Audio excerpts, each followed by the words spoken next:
ہر سانس کی عوض میں آپ کو نیکی عطا فرمائے، تو اس کی عادت ڈالتے ہیں تاکہ اللہ رب العزت کی رحمتوں سے ہم معذور ہوں۔ پڑھیے صلی اللہ علیہ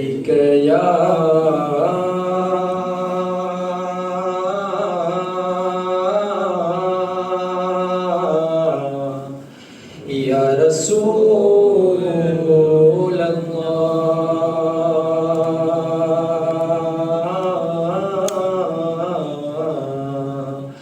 وسلم علیک یا حبیب اللہ، پڑھیے صلی اللہ علیہ یا رسول اللہ وسلم علیک یا حبیب اللہ۔ اجالا جس کا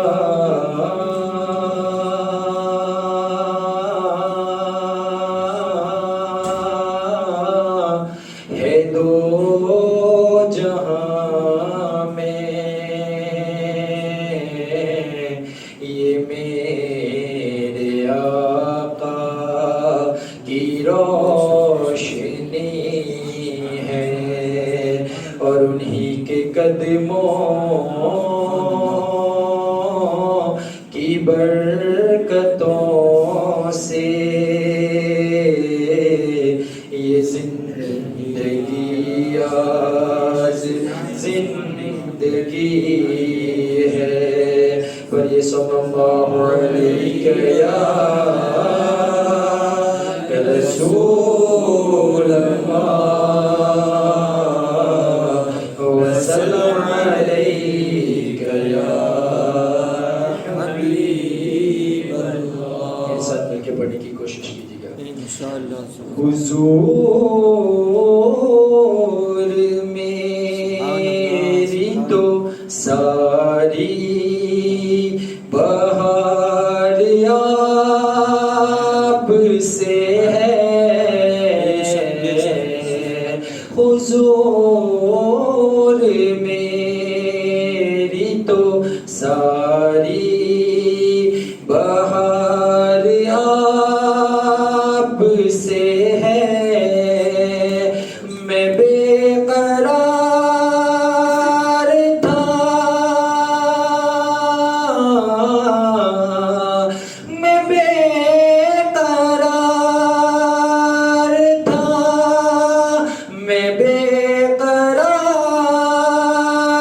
تھا، میرا قرار آپ سے ہے، حضور میری تو ساری بہار آپ سے ہے،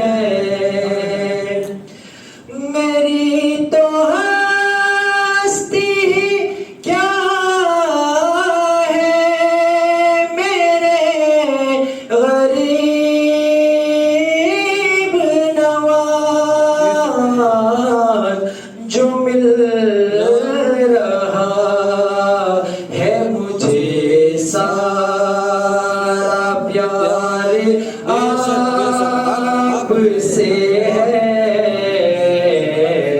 جو مل رہا ہے مجھے سارا پیار آپ سے ہے، میں بے قرار تھا، میرا قرار آپ سے ہے، حضور میری تو ساری بہار آپ سے ہے، کہاں وہ عرض مدینہ، کہاں یہ غمِ قدم، ہم گنہگار ہیں نا، سراپا گنہگار ہیں، حضور کا کرم ہی ہے جو ہمیں مدینے تک پہنچا دیتا ہے، ورنہ ہمارے گناہوں کے سبب تو ہم کچھ بھی نہیں ہے، اس دربار کے حق میں حاضری دینے کے لائق ہی نہیں ہے۔ شاعر کیا خوب فرماتے ہیں کہ میری تو ہستی کیا کہا وہ عرض مدینہ، کہا یہ گندے قدم یہ حاضری کا سبب بار بار آپ سے ہے، یہ حاضری کا سبب بار بار آپ سے ہے۔ میں بے قرار تھا، میں بے قرار تھا، میرا قرار آپ سے ہے، حضور میری تو ساری بہار آپ سے ہے۔ گناہگار ہوں آقا بری ندامت ہے، گناہگار ہوں آقا بری ندامت ہے، قسم خدا کی یہ میرا وقار آپ سے ہے، قسم خدا کی یہ میرا وقار آپ سے ہے۔ میں بے قرار تھا، میرا قرار آپ سے ہے،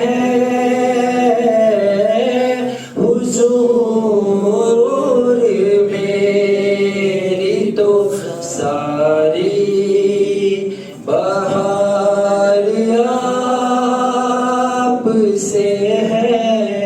سبحان اللہ، سبحان اللہ، ماشاء اللہ۔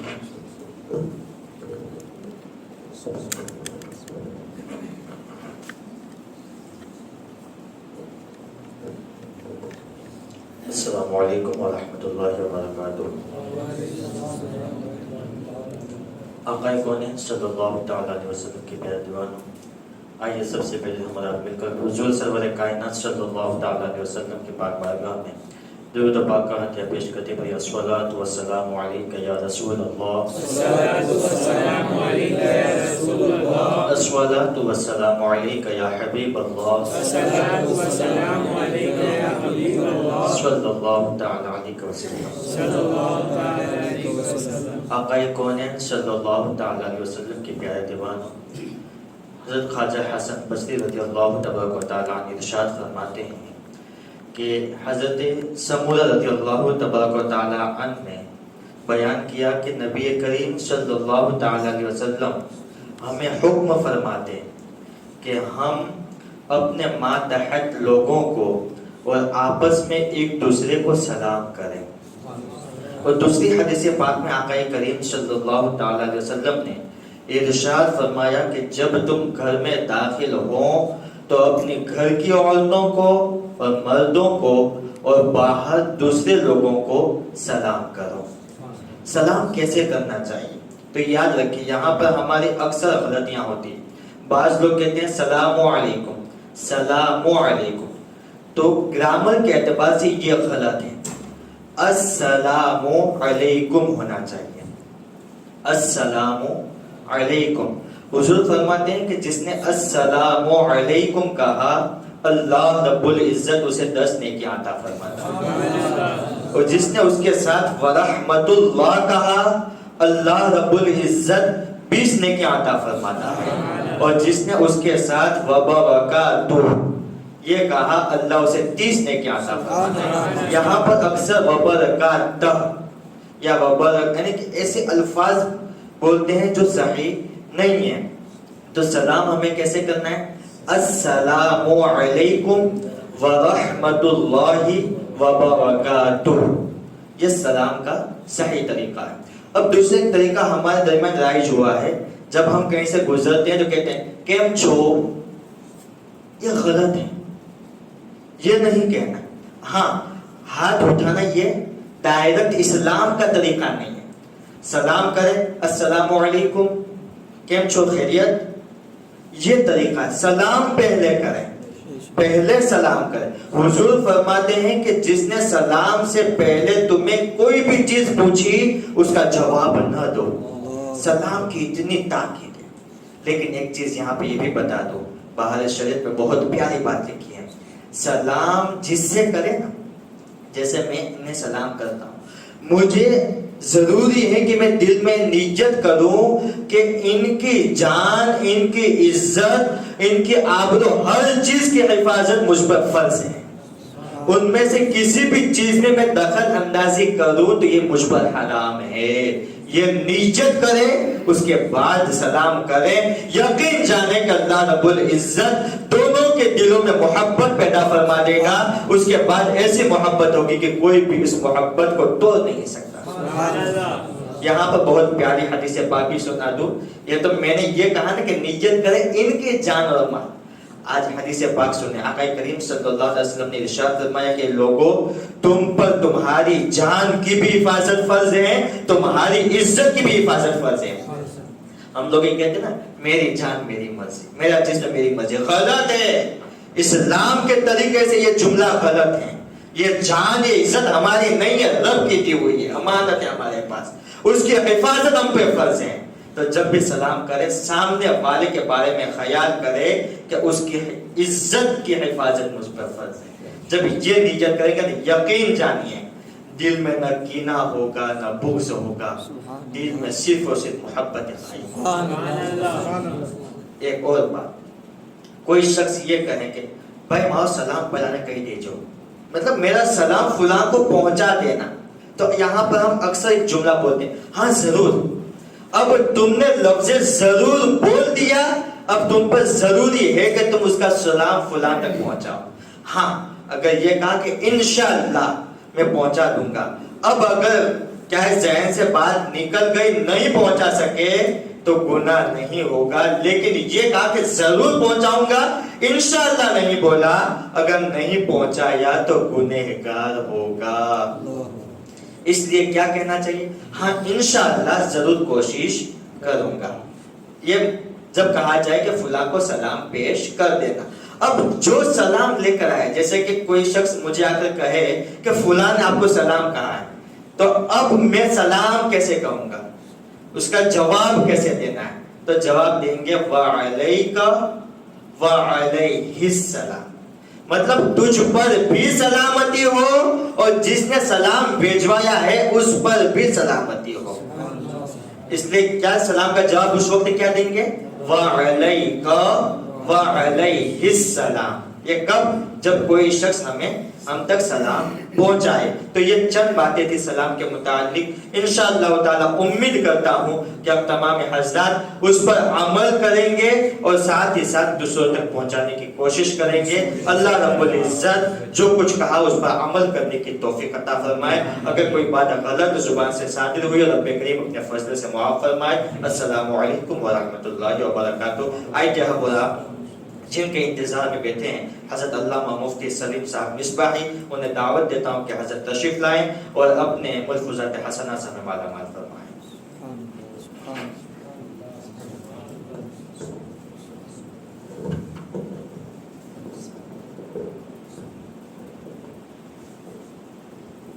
السلام علیکم ورحمۃ اللہ وبرکاتہ۔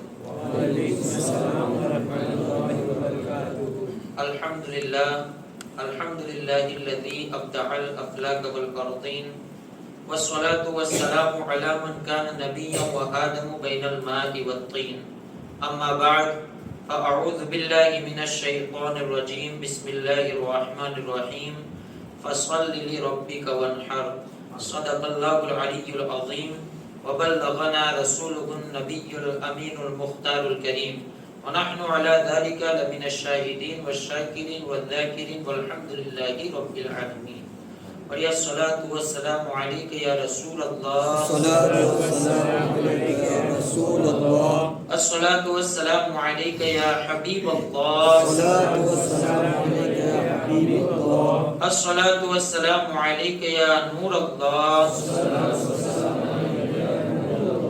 صلی اللہ تعالی علیہ وسلم صلی اللہ تعالی علیہ وسلم محترم حضرات، عالمی تحریک سنی دعوت اسلامی کی جانب سے ہر ہفتے اس مسجد کے اندر اجتماع ہوتا ہے۔ آج بھی ہم اسی اجتماع کے لیے یہاں پر شریک ہوئے ہیں۔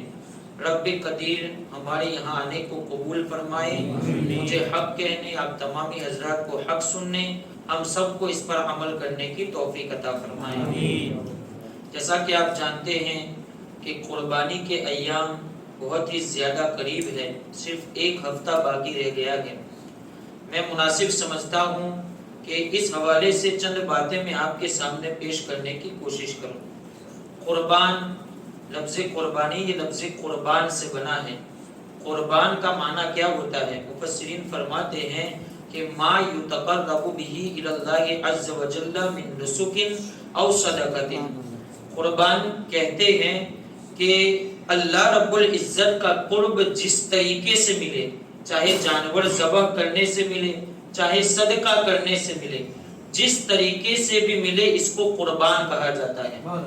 اب اسی کو اصطلاح کے اندر اب قربانی کہا گیا، تو قربانی کا مطلب کیا ہوتا ہے؟ مخصوص جانور کو مخصوص دنوں کے اندر اللہ کی رضا کی خاطر قربان کرنا، یہ قربانی کہلاتا ہے۔ ویسے تو ہر امت کے اندر قربانی رہی ہے، جیسا کہ قرآن کہتا ہے وَلِكُلِّ أُمَّةٍ جَعَلْنَا مَنْسَكًا، ہر امت کے لیے ہم نے قربانی رکھی ہے، لیکن ہمیں جو قربانی کا حکم دیا گیا ہے اور ہم جس طریقے کے مطابق قربانی کرتے ہیں، اس قربانی کا تعلق بالخصوص ہے، ایک خاص وجہ سے ہے۔ اسی لیے سرکار علیہ الصلوۃ والسلام سے جب پوچھا گیا ما هذه الاضاحی یا رسول اللہ، یا رسول اللہ یہ قربانیاں کیا ہے، تو سرکار نے یہ ارشاد نہیں فرمایا کہ حضرت آدم سے لے کر کے حضرت عیسیٰ تک تمام انبیاء کی سنت ہے، بلکہ سرکار علیہ السلام نے جملہ ارشاد فرمایا سنت ابیکم ابراہیم، یہ تمہارے دادا ابراہیم کی سنت ہے۔ تو یہاں پر سارے انبیاء کا تذکرہ نہ کر کے حضرت ابراہیم کا تذکرہ کیا گیا، اس لیے کہ جس مخصوص صورت کے اندر قربانی کی جاتی ہے یہ یقیناً حضرت ابراہیم علیہ السلام کی سنت ہے، اور یہ ایسے ہی نہیں بلکہ بیچ میں سرکار کے واسطے سے ہم تک پہنچی ہے۔ اسی لیے ہم دعا کے اندر کیا کہتے ہیں کہ یا اللہ تو قبول فرما جس طریقے سے کما تقبلت من خلیلک ابراہیم علیہ السلام و حبیبک محمد صلی اللہ علیہ وسلم، کہ اللہ تو اسے قبول فرما جیسا کہ تو نے اپنے خلیل حضرت ابراہیم سے قبول کیا تھا، اور ایسے ہی جیسے تو نے اپنے حبیب مصطفیٰ جان رحمت سے قبول کیا تھا۔ اسی لیے ہم کہتے ہیں کہ مصطفیٰ کے واسطے سے یہ حکم ہم تک پہنچا گیا۔ اب آپ دیکھیں کہ یہ جو قربانی ہے کتنا پیارا عمل ہے، اللہ رب العزت کو کتنا پسندیدہ عمل ہے۔ سرکار ارشاد فرماتے ہیں کہ قربانی کے دنوں میں جو مال قربانی کے لیے خرچ کیا جاتا ہے، اللہ رب العزت کے نزدیک وہ مال سب سے زیادہ پسندیدہ ہے۔ بلکہ حدیث پاک میں تو یہاں تک ہے کہ ما عمل ابن آدم من عمل یوم النحر احب الی اللہ من احراق الدم، اللہ رب العزت کے لیے، اللہ رب العزت کو راضی کرنے کے لیے، اور اللہ رب العزت کے نزدیک قربانی کے دنوں کے اندر خون بہانے سے زیادہ پسندیدہ کوئی عمل ہے ہی نہیں۔ سب سے زیادہ محبوب یہ قربانی کے جب دن ہوتے گئے، سب سے زیادہ محبوب عمل اللہ رب العزت کو یہ خون بہانا ہی ہوتا گئے. اور سرکار ارشاد فرماتے گئے کہ جب کوئی بندے مومن قربانی کرتا ہے، من ضحى، جب کوئی بندہ قربانی کرتا ہے طیبۃ بہا نفس، اس کے ذریعہ خوش دلی کا ارادہ ہوتا ہے، بالکل خوشی کے ساتھ قربانی کرتا ہے، دماغ کے اندر دل کے اندر کسی طرح کی کوئی کجی نہیں ہوتی ہے کہ میرا مال جا رہا ہے، میرا مال ضائع ہو رہا ہے، میرے اتنی رقم اس کے پیچھے لگ جائے گی، مجھے اتنے پیسے خرچ کرنے پڑیں گے، اتنی کوئی بات دل کے اندر نہیں ہوتی ہے، بالکل خوش دلی کے ساتھ قربانی کرتا ہے. وَمُحْتَسِبًا لِأُضْحِيَّتِهِ، اور ساتھ ہی ساتھ اللہ رب العزت سے ثواب کی بھی وہ امید رکھتا ہے، تو اس بندے کی یہ حالت ہوتی ہے کہ کانت لہو حجاب من النار، وہ قربانی جو ہے وہ اس بندے کے لیے کل جہنم کے درمیان پردہ بن کر کے کھڑی ہو جائے گی. اس بندے پر اگر جہنم بھی ہو گئی تو اس صورت میں وہ قربانی اس کے اور جہنم کے درمیان پردہ بن کر کے کھڑی ہو جائے گی. دنیا کے اندر تو اللہ رب العزت اس کے صدقے میں برکت عطا فرماتا ہی ہے، لیکن آپ یقین جانیں کہ قربانی ایک آخرت ہے. اگر بندہ سمجھ لے تو اپنی آخرت کو اس ایک عمل کے ذریعہ بھی سنوار سکتا ہے. آپ دیکھیں کہ ایک تو اگر بندے پر جہنم ہو جائے تو یہ قربانی حجاب بن جاتی ہے.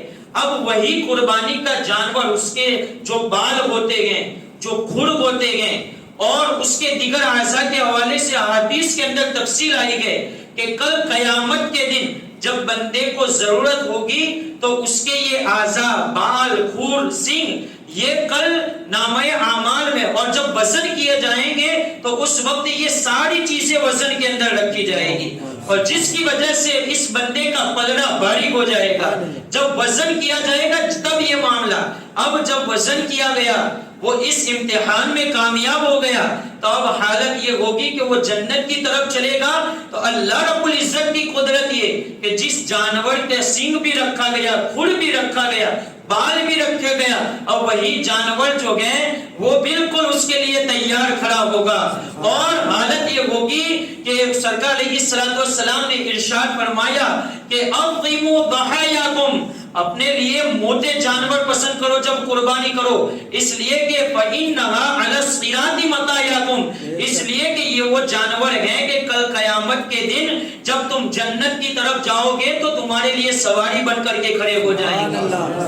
آپ دیکھیں کہ ساری آخرت اس ایک جانور کے ذریعہ ہم کر سکتے ہیں کہ نامہ اعمال میں بھی کام آ رہا ہے، وزن کے معاملے کے اندر بھی کام آ رہا ہے، اور اس کے ساتھ ساتھ جنت تک پہنچانے کے لیے ہمارے کام آ رہا ہے. تو خوش دلی ضروری ہے، نیک نیت ضروری ہے، اور ثواب کی نیت ضروری ہے. اگر بندہ ان نیتوں کے ساتھ قربانی کرتا ہے تو آپ دیکھیں کہ اس ایک عمل کی وجہ سے بندے کی آخرت سنور جاتی ہے. اب میں مناسب سمجھتا ہوں کہ قربانی کا جو سنت طریقہ ہے میں آپ کے سامنے پیش کروں، جو احادیث سے مروی گئے اور ہمارے فقہاء نے جس کو بیان کیا گیا. آپ دیکھیں سرکار علیہ الصلوۃ والسلام کی سنت یہ ہے، سرکار علیہ الصلوۃ والسلام کی عادت کریمہ یہ تھی کہ جب عید کی نماز آپ ادا فرماتے تھے اس کے بعد جیسے ہی مسجد سے نکلتے تھے آپ اپنی قربانی کرتے تھے. یہ سرکار علیہ الصلوۃ والسلام کی سنت ہے.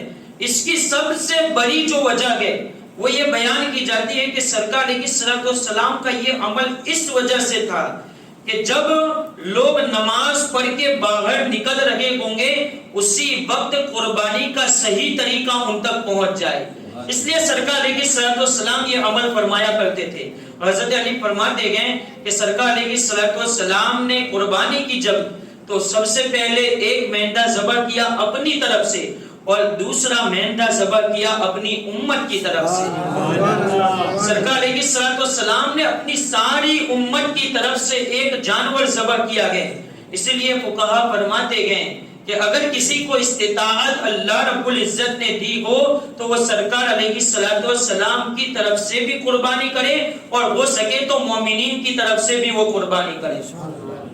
اس حدیث سے بہت سے علماء نے بہت سے مسائل نکالے گئے، جیسے اگر کوئی شخص ایسا ہے کہ جو اپنے میت کی طرف سے بلکہ اپنے کثیر مرحومین کی طرف سے صرف ایک حصے کے اندر قربانی کا ثواب پہنچانا چاہتا ہے جمیع مرحومین کو، تو وہ بندہ اس ایک حصے کے ذریعہ، جیسا کہ کل مفتی صاحب نے فرمایا تھا کہ حضرت آدم علیہ السلام سے لے کر کے قیامت تک جتنے مومنین ہونے والے ہیں، اس ایک حصے کے اندر سارے مومنین کے لیے وہ ایصال ثواب کر سکتا ہے، کیونکہ سرکار علیہ السلام نے ساری امت کی طرف سے یہاں پر قربانی فرمائی تھی۔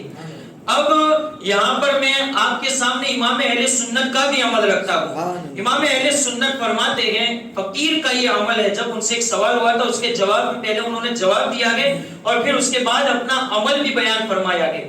دراصل اس سوال میں یہ بھی تھا کہ جب میت کی طرف سے قربانی کی جائے تو اس گوشت کا کھانا کیسا ہے، تو جواباً یہ ارشاد فرمایا تھا کہ میت نے اگر وصیت کی ہو تو ظاہر سی بات ہے سارے گوشت کا صدقہ کر دیا جائے گا، لیکن اگر میت نے وصیت نہ کی ہو اس کی طرف سے قربانی کرنے کی تو اس صورت میں خود بھی کھا سکتا ہے، دوسروں کو بھی کھلا سکتا ہے۔ اب یہاں پر امام اہل سنت نے اپنا ایک عمل بیان کیا کہ فقیر کی یہ عادت ہے کہ فقیر اپنے علاوہ 2 جانوروں کی قربانی اور کرتا ہے۔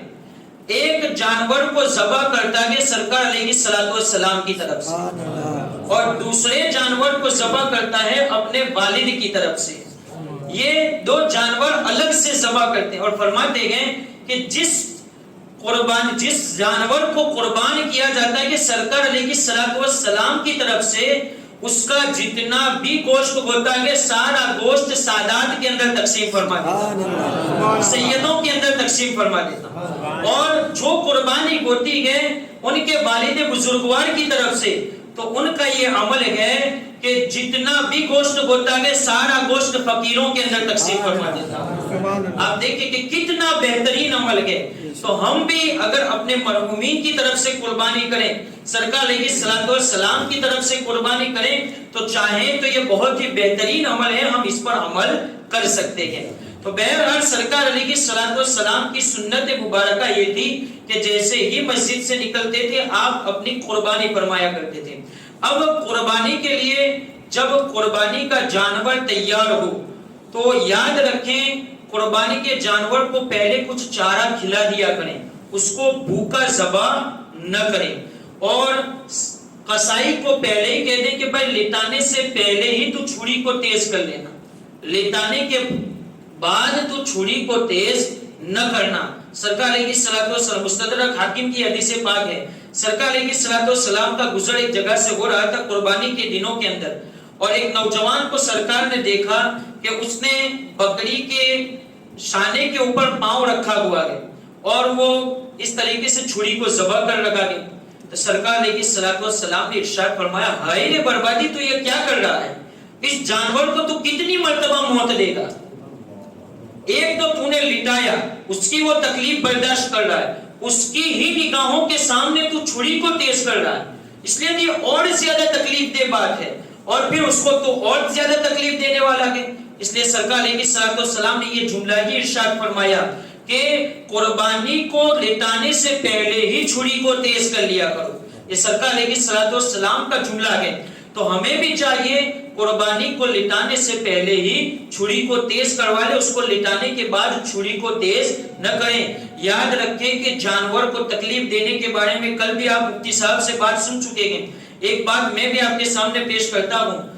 سرکار علیہ السلام جب معراج کے لیے تشریف لے گئے تھے تو اس وقت سرکار علیہ السلام نے دیکھا کہ ایک عورت کو الٹا لٹکایا گیا ہے اور ایک بلی ہے جو اس کے چہرے کو بھی نوچ رہی ہے اور اس کے سینے کو بھی نوچ رہی ہے۔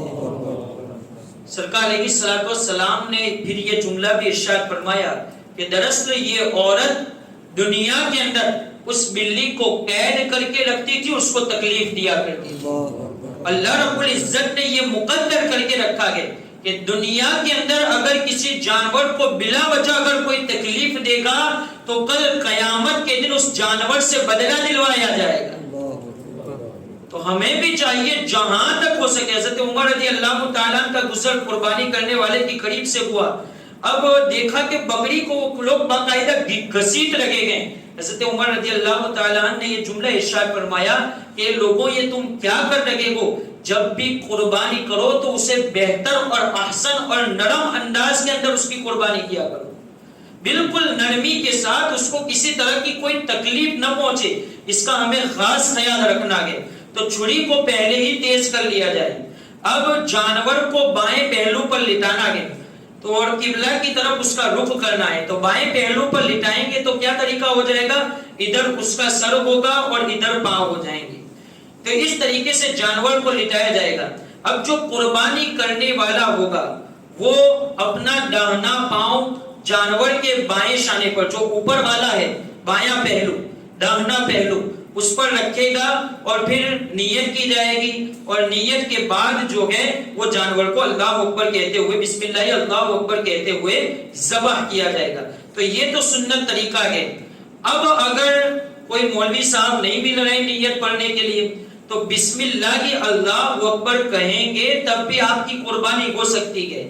یہ نیت پڑھنا یہ مستحب فعل ہے، مستحب کام ہے. اگر نہیں بھی پڑھیں گے تب بھی کوئی حرج نہیں ہے. بسم اللہ اللہ اکبر یہ آپ کہہ کر کے قربانی کر سکتے ہیں. اب یہاں پر اعلیٰ حضرت علیہ رحمت و رضوان سے ایک سوال ہوا کہ کوئی اگر بسم اللہ کہہ کر کے قربانی کریں تو اس صورت میں اس کی قربانی ہو جائے گی یا نہیں؟ تو جواب میں ارشاد فرمایا کہ یقیناً اس کی قربانی ہو جائے گی، لیکن بہتر ہے کہ پوری تکبیر پڑھے، بسم اللہ اللہ اکبر لا الہ الا اللہ اللہ اکبر وللہ الحمد. یہ پوری تکبیر پڑھی جائے، اس لیے کہ اس میں بزرگوں کی طرف نسبت حاصل ہے. اس تکبیر کو بزرگوں کی طرف سے نسبت حاصل ہے. جب حضرت اسماعیل علیہ السلام پر چھری چلائی گئی تھی تو اس وقت فرشتہ جو دمبا لے کر کے آیا تھا تو اس وقت اس کی زبان سے یہ جملہ نکلا تھا کہ بسم اللہ اللہ اکبر اللہ اکبر. اس وقت حضرت ابراہیم کی زبان سے یہ جملہ جاری ہوا تھا کہ لا الہ الا اللہ واللہ اکبر. اب جب دمبا نیچے آ گیا اور حضرت اسماعیل علیہ السلام کھڑے ہو گئے تو انہوں نے اس کے شکرانے کے طور پر کہا وللہ الحمد، ساری تعریفیں اللہ ہی کے لیے ہے.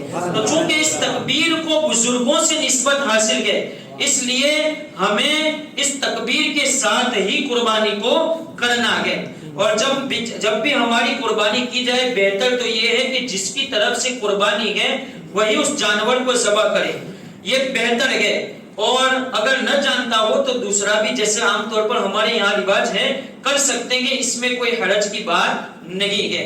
لیکن جب بھی آپ کی قربانی ہو آپ وہاں پر موجود رہیں. سرکار علیہ السلام نے حضرت فاطمہ رضی اللہ تعالی عنہا سے فرمایا کہ اے فاطمہ جب تمہاری قربانی ادا کی جائے تو وہاں پر موجود رہو، اس لیے کہ جب جانور کا پہلا قطرہ زمین پر گرتا ہے خون کا، اس کے زمین پر قطرہ گرنے سے پہلے اللہ رب العزت تمہارے سارے گناہوں کو معاف فرما دیتا ہے. اب جو یہ ناخن کاٹنے والی جو بتایا جاتا ہے کہ ان 10 دنوں میں ناخن نہ کاٹے جائیں، بال نہ کاٹے جائیں، ایک وجہ تو اس کی یہ ہے کہ حاجیوں سے مشابہت ہے، اور دوسری وجہ یہ بیان کی جاتی ہے کہ جب قربانی ہوگی اور جانور کو ذبح کیا جائے گا اس مقام پر رب کی رحمتیں نازل ہوتی ہیں. تو اب جسم کے جتنے اعضاء ہوں گے سارے اعضاء اس رحمت کو محسوس کر سکیں، اس رحمت کو حاصل کر سکیں، اس لیے ہمیں ناخن اور بالوں کو نہیں کاٹنا ہے. یہ بھی ایک حکمت بیان کی گئی ہے.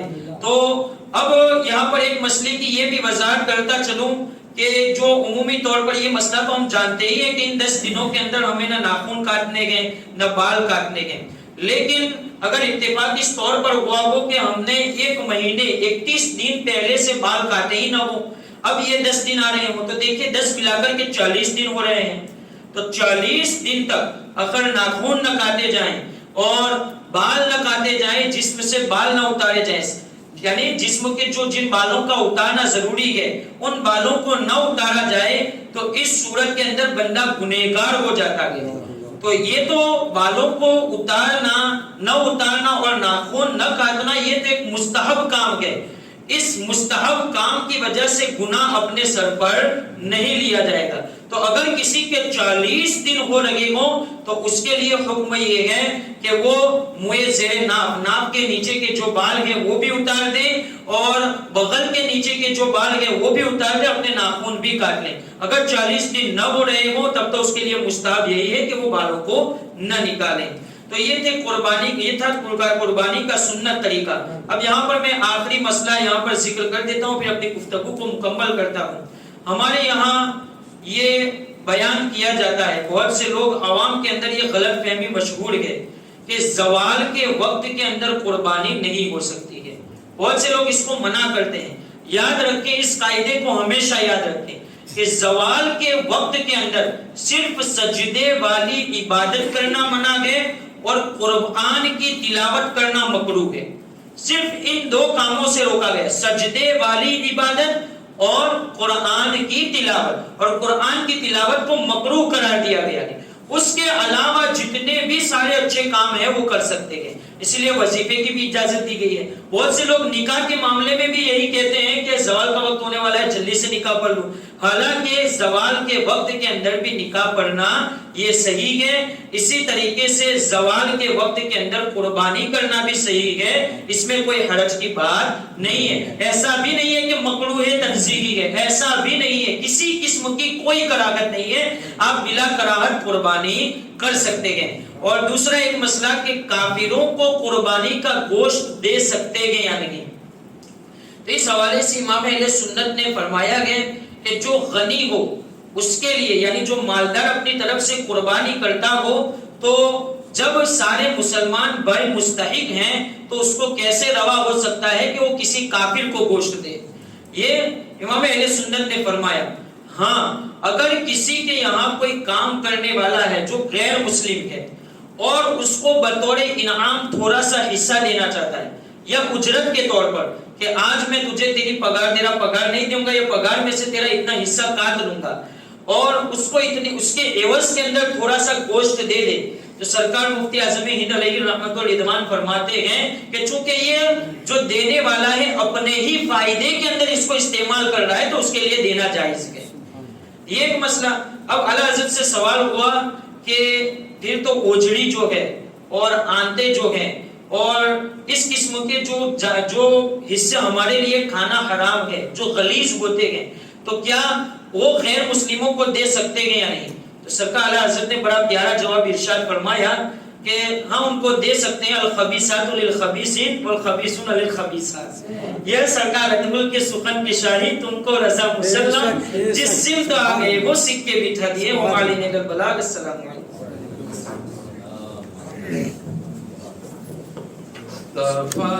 جان رحمت پہ لاکھوں سلام, شمع بز میں ہدایت پہ لاکھوں سلام. ہم یہاں سے پکارے وہاں وہ سنے, ہم یہاں سے پکارے وہاں وہ سنے, مصطفیٰ کی سماعت پہ لاکھوں سلام. مصطفیٰ جان رحمت پہ لاکھوں سلام, شمع بز میں ہدایت پہ لاکھوں سلام. غوث و خواجہ رضا حامد و مصطفیٰ, غوث و خواجہ رضا حامد و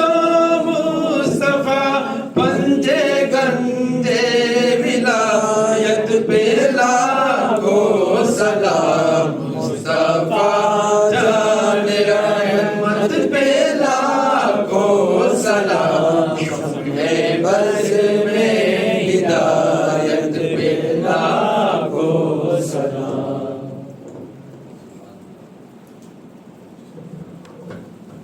والسلام علیکم یا رسول اللہ وعلی آلہ واصحابہ یا نور اللہ. الفاتحہ. مالک کا کر سزا بندہ نوازا, مالک کو مولا گنہگار یہاں پر حاضر ہوئے, علم دین سیکھنے کی نیت سے مالک کو مولا ہمارے ہر قدم پر ہمیں ثواب عطا فرما. ہماری اس مجلس, ہمارے اس اجتماع, ہمارے اس محفل کو قبول فرما. ہمارے لیے, ہمارے مرحومین کے لیے ذریعہ نجات بنا. ہم سب کی, ہمارے ماں باپ کی, ہمارے اہل خانہ, تمام دوست و احباب, اعزاء اقربا سب کی بے حساب مغفرت آمین۔ فرما، سب کو بلا حساب جنت الفردوس کے بالا خانوں میں جگہ نصیب فرما۔ آمین۔ اس دنیا میں جتنے مسلمان جہاں کہیں بھی پریشان ان کی پریشانیوں کو دور فرما، آمین۔ سب کے حق میں بہتر فیصلہ فرما، آمین۔ ہم سب سے راضی ہو جا، ہم سب کو نماز و شریعت اور سنت کا پابند بنا، آمین۔ مقدس پر عمل کرنے والا بنا۔ آمین۔ نبی کریم صلی اللہ تعالی علیہ وسلم کے صدقے میں جو بیماروں نے شفاء کاملہ عاجلہ عطا فرما، بارے قرض میں دبے ہیں انہیں بارے قرض سے نجات عطا فرما۔ اس دور پر فتن میں ہمارے بچوں کی، گھر والوں کے، سب دوست و احباب کے، سب کی ایمان و عمل کی حفاظت فرما، خاتمہ بالخیر فرما، خاتمہ ایمان پر فرما، ہم سب کو علم دین کے نور سے منور فرما، ہماری قبروں کو علم کے نور سے منور فرما، ہماری دنیا اور آخرت دونوں سنوار دیں، ہمیں جنت میں جگہ نصیب فرما، جنت الفردوس میں جگہ نصیب فرما، جو مانگا وہ بھی عطا فرما، جو مانگنے سے رہ گیا اپنے فضل سے عطا فرما۔ ان اللہ و ملائکتہ یصلون علی النبی یا ایھا الذین آمنوا صلوا علیہ وسلموا تسلیما۔ اللهم صل على سيدنا